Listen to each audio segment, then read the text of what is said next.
부활의 증인 갈릴리의 약속을 따라라는 말씀으로 하나님의 말씀 전하겠습니다. 부활의 증인 갈릴리의 약속을 따라.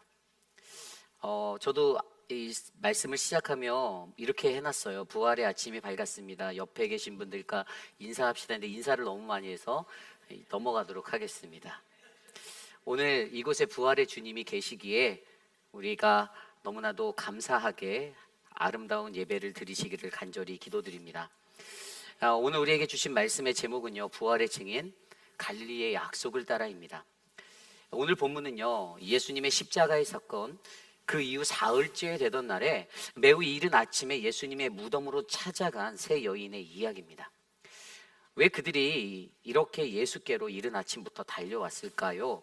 이것을 묻는다면 그녀들의 입장에서는 그 이유는 장사 지낸 예수님의 몸이 썩어 냄새나는 것을 조금이라도 적게 하려고 그들이 정성 들여 준비한 향유를 가지고 나아간 그녀들의 사랑의 마음 때문이었습니다.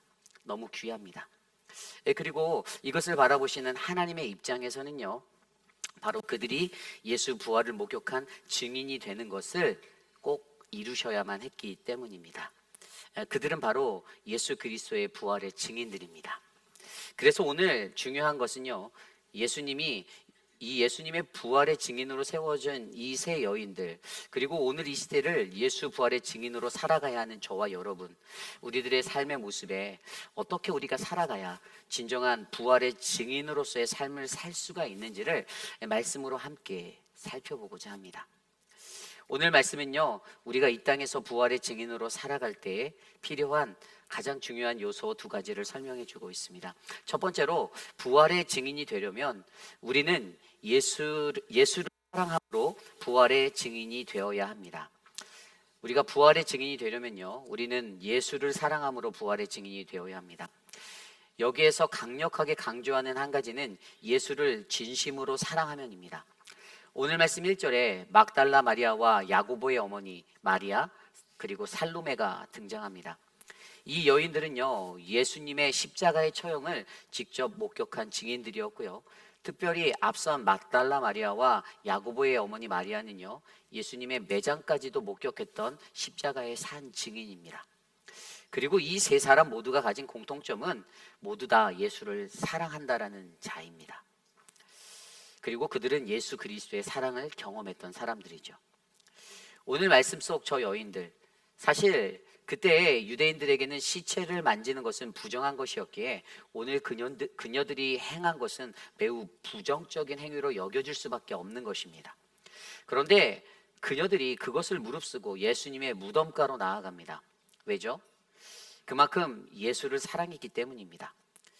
유대인의 장례 절차에 따라 향품을 바르는 일이 있었어요. 그런데 이것은 장례식의 그냥 한 절차였지 장례 후에 행해지는 것은 아니었습니다. 신학자 크랜필드는요, 그 사랑에 관하여 이렇게 말합니다. 그 여인들이 행동한 이러한 행동은 믿을 수 없는 행동이 아니다. 왜냐하면 그들은 지극한 사랑으로 인하여 때로는 인간으로 하여금 현실적으로 보기에 매우 무모한 일까지도 과감하게 만들기 때문이다라고 설명합니다. 그렇기 때문에 오늘 이 세 여인들이 행동한 이유를 뭐라고 우리가 이해할 수 있습니까? 바로 지극한 사랑 때문에라고 이해할 수 있는 것입니다. 그래서 우리는요, 과거 이 세 여인의 예수님과의 관계들을 한번 되짚어 봅니다. 우선 마가복음 16장에 나온 막달라 마리아, 그녀는 자신을 일평생 올마매었던 그 괴롭게 한 7마리의 귀신으로 고통받았던 자입니다. 그러던 어느 날 우연히 예수를 만나게 되고 예수가 그녀의 몸에 있었던 귀신들을 쫓아내어 줌으로써 그녀의 삶에 광명이 비추게 되었습니다. 구원받았습니다. 지금까지 받아보지 못하였던 세상에 그 누구도 해주지 않았던 아주 특별한 사랑을 경험하게 되었습니다. 그래서 그녀는 예수께 감사하며 그를 믿고 고향을 떠나 동행하였는데요, 항상 예수님을 쫓아다니며 많은 물질로서 그분의 사역을 지원하게 되었던 사람입니다. 또 다른 마리아로 나오는 그녀는 예수님의 동생 야고보의 어머니로 바로 예수님의 어머니 되시는 분입니다. 우리가 잘 알고 있듯이 후에 야고보는 사도 바울에 의하여 베드로와 요한과 함께 예수님 부활 이후 예루살렘 교회의 새 기둥이 되었던 사람입니다. 그러니 그녀는 당연히 자신이 성령으로 잉태하여 10개월간 신음하며 낳았던 육적인 아들 예수에 대하여 얼마나 뜨거운 관심과 사랑의 마음을 담고 살았는지 우리가 모성애를 통하여 잘 알 수가 있는 것입니다. 깊이 있는 어머니의 사랑을 느낄 수가 있습니다. 그리고 마지막으로 살로메는요, 예수님의 12제자였던 요한과 야고보 형제의 어머니입니다. 세베대의 아내로서 예수님을 따라다녔던 여인인데요, 그녀는 야고보와 요한을 낳고 갈릴리에서 예수를 구주로 영접한 후에 두 아들을 예수님께 드리며 자신도 끝까지 예수님을 따르겠다라고 했던 여인입니다. 후에 마태복음 20장에 살펴보면 예수님께 이 두 아들을 주의 보좌에 앉으실 때 좌우에 앉게 해달라고 간청했던 여인이기도 합니다. 그때 예수님은 너희 중에 누구든지 으뜸이 되고자 하는 자는 너희 종이 되리라 라고 대답하여 주셨고요. 어찌하였든 그녀도 자신의 아들들의 인생을 예수 그리스도에게 걸 만큼 예수님을 아주 특별히 사랑한 여인이었습니다. 예수님의 사랑을 기억하던 이 여인들, 그렇게 예수를 사랑한 여인들, 그들을 통해 우리가 이해할 수 있는 것은 무엇입니까? 그들은 진심으로 예수를 사랑한다라는 것입니다. 그래서 그들은 오늘 예수의 죽음에 매우 슬퍼하고 있습니다. 오늘 그들이 무덤가로 나아온 이유가 바로 예수가 그들을 먼저 사랑한 것의 반응임을 우리는 알 수가 있습니다. 그래서 우리가 발견하는 사랑의 원리 중에 가장 중요한 것은 사랑은 사랑을 낳고입니다. 사랑은 사랑을 낳고. 이 말의 의미는 하나님의 사랑을 경험한 자만, 그 자들이 바로 그 사랑은 우리가 먼저 그를 사랑한 것이 아닌 그가 우리를 먼저 사랑하심에 바로 나 자신의 사랑으로 반응하는 자가 된다라는 것입니다. 그래서 그것을 아는 저와 여러분 우리 모두가 바로 그 사랑 때문에 예수를 사랑하고 하나님을 사랑하고 또 다른 이웃을 사랑하는 이 사랑은 사랑을 낳고의 삶을 살아낼 수 있는 것입니다. 이것이 중요합니다. 여러분은 하나님의 사랑을 경험하셨습니까? 안 경험하신 분이 92.3% 나왔어요. 목소리로 비교해서. 여러분들은 예수님의 사랑을 경험하셨습니까? 아멘. 이러면 이제 100%가 되는 거예요. 그러면 하나님을 사랑하신다라는 여러분들이 바로 이 하나님의 사랑으로 또 다른 누군가를 사랑하는 아름다운 사랑을 만들어내시기를 부탁드립니다. 오늘 그녀들이 비어있는 예수님의 무덤으로 그렇게 나아갔습니다. 그때를 자세히 살펴보면요, 그들이 무덤으로 향할 때 이 3절 말씀에 누가 우리를 위하여 무덤 문에서 돌을 굴려주지? 라며 염려하며 갔는데요, 막상 무덤에 이르고 보니 무덤을 막고 있던 그 큰 돌이 굴려져 문이 열려 있는 것을 보고 그들은 매우 놀라게 되었습니다. 그리고 게다가 거기에 더욱더 놀란 것은요, 무덤 안에 흰옷 입은 한 청년이 우편에 앉은 것을 보고 더 깜짝 놀라게 되었죠. 그때 그 청년의 입술로 전해지는 말씀이 오늘 말씀 6절과 7절입니다. 청년이 이르되 놀라지 말라. 너희가 십자가에 못 박힌 나사렛 예수를 찾는구나. 그가 살아나셨고 여기 계시지 아니하리라. 보라, 그를 두었던 곳이라. 가서 그의 제자들과 베드로에게 이르기를 예수께서 너희보다 먼저 갈릴리로 가시나니 전에 너희에게 말씀하신 대로 너희가 거기서 배우리라 하는지라. 아멘. 물론 그때 그 여인들이 몹시 놀라 떨며 무덤을 박차고 혼비백산하여 도망 나오게 되었다라고 마가는 기록하고 있습니다. 그리고 성경은요, 8절에 그러한 그들의 반응을 그들이 그래서 아무에게도 아무 말도 하지 못하였다라고 마가복음 기록하고 있는데요, 그러나 오늘 본문과 평행 구절인 마태복음 28장, 그곳은요 바로 당시 상황을 이렇게 묘사하고 있습니다. 마태복음 28장 8절, 그 여자들이 무서움과 큰 기쁨으로 빨리 무덤을 떠나 제자들에게 알리려고 다름질할세. 아멘. 그 여인들이 어떻게 해요?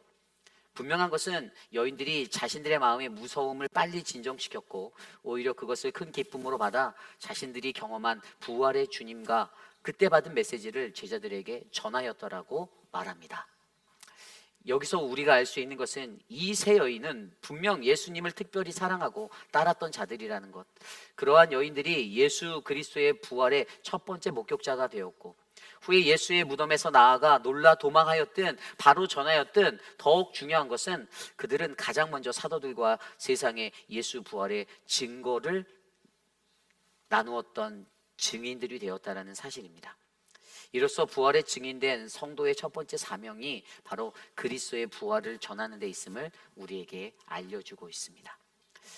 오늘 이곳에 계신 저와 여러분, 우리가 주님의 부활하심을 믿는다라면, 만약 우리가 주님의 부활의 증인의 삶이 되겠다라면 가장 먼저 우리도 예수님을 진심으로 사랑하시고 그의 부활을 온 세상에 전해주시기를 부탁드립니다.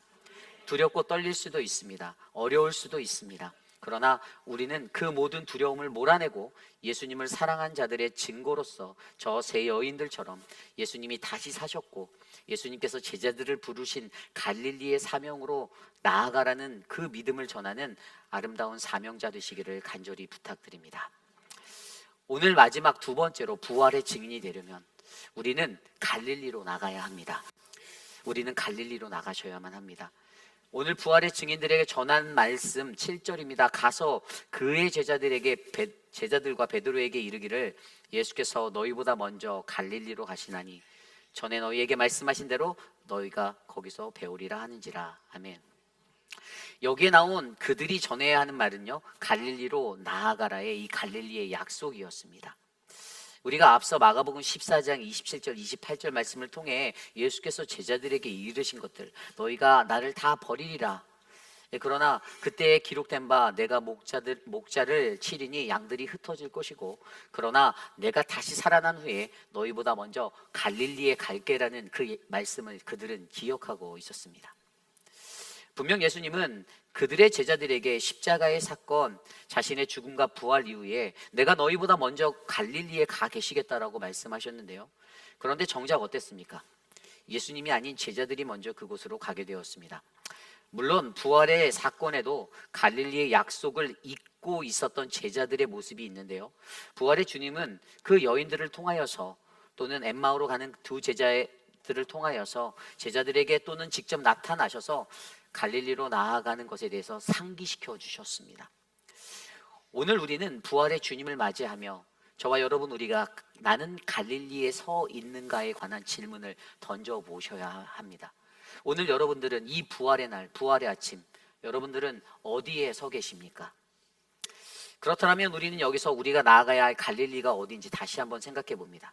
제가 전에 말씀드렸지만 예수님께서 약속해 주신 갈릴리는요, 그저 어떠한 시공간적인 지리적인 지명으로 이해하시면 안 됩니다. 마태복음 4장 14절 16절대로 갈릴리는 흑암의 땅, 어둠의 땅, 그늘의 곳으로 이해하셔야만 합니다. 그리고 바로 그것이 세상에서 모든 수치와 비난을 당하신 예수님이 달리신 그 십자가로 이해하셔야 한다라고 전해드렸습니다.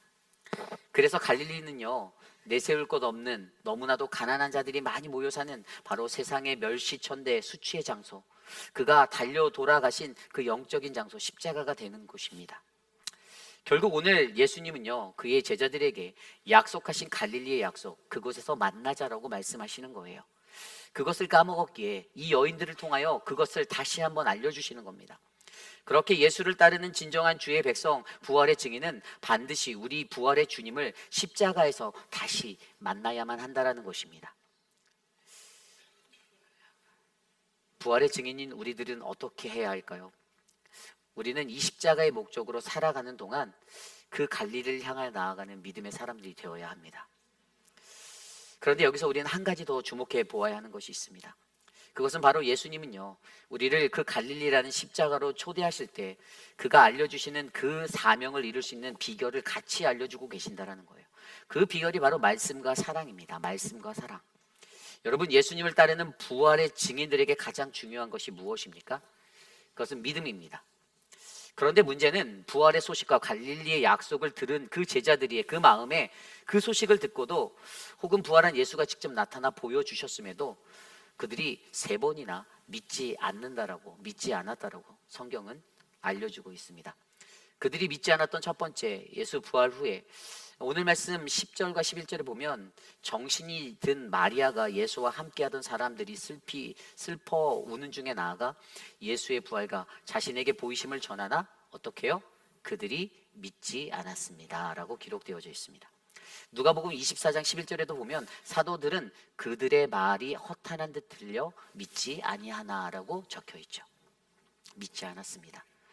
두 번째, 믿지 않음은요, 12절에 두 사람이 걸어서 시골로 갈 때 엠마오의 사람들입니다. 누가복음 24장에 나왔던 엠마오로 가는 두 사람, 그리고 그들에게 찾아오신 예수님. 그러나 그들의 눈이 가려져 있어 그가 예수인 줄 알아보지 못합니다. 여전히 부활의 소식을 듣고도 어떠한 영향도 못 느끼고 그저 그렇게 살아가던 그 두 사람에게, 엠마오로 가는 두 사람에게, 오히려 그들의 대화가 무슨 주제인지 묻는 예수에게 어찌 그것을 모르나며 말하는 그들. 예수님은 구약 성경에 나온 하나님의 말씀을 그들에게 풀어주고 해가 저물 때쯤에 그들의 권유로 함께 우거하며 유할 때에, 그리고 그들과 함께 애찬을 나누는 그 자리에서 떡을 가지고 축사하여 그들에게 떼어주시니 어떻게 해요? 그들의 눈이 밝아졌습니다. 그리고 그가 예수인 줄 알아보게 되었죠. 그러나 그들이 그것을 제자들에게 전하였으나 역시 그 이야기조차 그 제자들은 믿지 않았습니다. 세 번째 믿지 않음의 얘기는요, 예수께서 부활하신 후 가룟 유다를 뺀 11제자에게 나타나신 일로 그들의 믿음 없는 것과 마음에 완악한 것을 꾸짖으신 이야기입니다. 이미 앞선 두 번이나 자신의 부활에 관한 증언을 들은 그들이었는데 그들은 여전히 그것을 믿지 않았고 그것에 대한 책망을 하고 있는 것입니다. 믿음이 없다의 헬라어 아피스티아는요, 믿음이 전혀 없는 것이 아닌 믿음이 연약한 상태를 나타내주는 말입니다. 그래서 마음이 완악하다라는 헬라어 스클레로 카르디아는 믿기를 거절하고 완고한 마음을 뜻합니다. 그리고 이것이 바로 이 부활의 증거를 믿지 못한 믿음 없는 제자들의 현 주소였습니다. 그러나 오늘 이 말씀이 우리에게 놀라운 것은요, 바로 그러한 믿음이 없는 이들을 예수님이 어떻게 사용하시나요? 오늘 말씀 15절, 또 이르시되 너희는 온 천하에 다니며 만민에게 복음을 전파하라. 아멘. 믿음이 연약해서 배신한 자들에게, 믿음이 연약해서 믿지 않는 자들에게 복음을 전하라고 다시 사명을 불어넣어주고 계십니다. 그리고 우리는 여기서 예수님 그분이 가지신 그분의 끝없는 사랑이 무엇인지도 한번 같이 생각해 봅니다. 이것은 무슨 말씀일까요? 누가복음 24장 32절에 나온 대로 그들이 서로 말하되 길에서 우리에게 말씀하시고 우리에게 성경을 풀어주실 때 우리 속에 마음이 뜨겁지 아니하냐? 다른 것이 아닌 바로 하나님의 말씀의 뜨거움으로 그들이 느끼는 그 은혜를, 그들의 눈이 띄어짐을 그들이 경험하게 됩니다. 그래서 하나님 우리에게 말씀하실 때 우리는 그 말씀 안에서 뜨거움으로 하나님을 바라보시는 그 은혜가 넘쳐나기를 간구하셔야만 합니다. 그리고 하나님이 우리를 끝까지 사랑하고 계신다는 걸 잊지 마십시오. 사랑. 요한복음 13장 1절, 유월절 전에 예수께서 자기가 세상을 떠나 아버지께로 돌아가실 때가 이른 줄을 아시고 세상에 있는 자기 사람들을 사랑하시되 끝까지 사랑하시니라. 아멘. 세상에 있는 자기 사람들을 사랑하시되 끝까지 사랑하시다. 이것의 가장 좋은 예가 바로 우리가 너무나도 잘 아는 요한복음 21장, 부활 승천 후에 베드로를 끝까지 쫓아가셔서 찾으셨던 예수 그리스도의 모습으로 이해할 수가 있는 것입니다. 너희가 나를 배반하였어도, 내가 나를 배반하였어도 나는 너를 버리지 않으리라. 다시 복음으로 살아줄 수 있겠니? 라는 그 복음을 전해줄래라는 그 예수님의 그 부탁의 말씀이 사랑으로 전해지기를 간절히 부탁드립니다. 그분이 우리에게 말씀하십니다. 십자가로 나아와라. 바로 그러한 사랑이 오늘 이곳에 계신 저와 여러분 우리에게 필요할 줄 믿습니다. 이처럼 우리에게 부활의 증인이 되고 그것의 증인으로서의 사명을 감당하려면 우리는 우리에게 말씀하시는 기쁜 하나님의 말씀의 선포와 그분의 사랑의 기다림의 기억을 간직하시고 갈릴리로 나아가셔야만 합니다. 그리고 그것이 바로 갈릴리, 주님 달려 죽으신 십자가입니다. 저는 오늘 이곳에 모인 저와 여러분 우리 모두가 그러한 주님의 부활의 증인으로 갈릴리로 함께 나아가기를 축복합니다. 이것이 오늘 말씀의 마지막, 부활의 증인이 되려면 우리는 갈릴리로 나아가야 합니다입니다. 부활의 아침이 밝았습니다. 부활의 주일을 우리가 맞이하며 우리는 우리가 부활의 증인임을 점검하셔야만 합니다. 그것을 어떻게 하냐고요? 우리가 우리 주님의 가신 그 갈릴리의 약속을 기억하고 있는가, 기억하고 있지 않은가예요. 우리가 날마다 맞이하는 부활절에서 주님 다시 사셨네, 부활하셨네 외치지만 우리가 그거 외치면서 우리는 늘 제자리에 서 있는다라면, 우리는 갈릴리로 나아가고 있지 않다라면 우리는 something wrong, 뭔가 잘못된 인생을 살아가는 신자가 되는 것입니다. 여러분, 이것이 중요합니다. 우리가 갈릴리의 약속을 기억하는가?